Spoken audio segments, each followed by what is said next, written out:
เที่ยวยังไงก็ได้โอ้ยน้ำเลยไอ้ไม้ตาคนเราของก็จะไรนอนนอนเมื่อสอนว่าสิ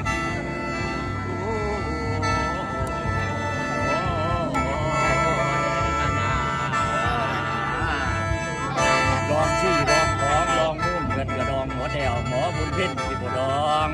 ที่ได้ว่าน้ำน้ำสุดตาไหลไว้น้ำลุ่นใช้ไหลจนวัดประน้ำลุ่นพี่น้องไทยที่มาด้วยปานรำคาญได้เมื่อสินอน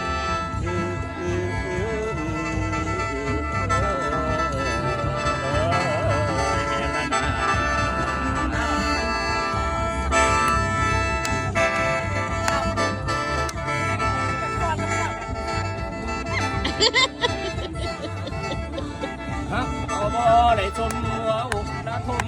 แทบสลาย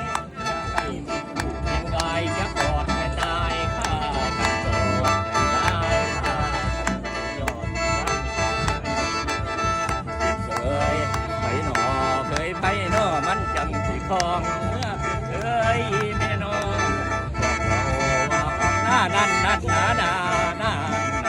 เจ็บในกระใจไปมันเจ็บในกระใจอ้าย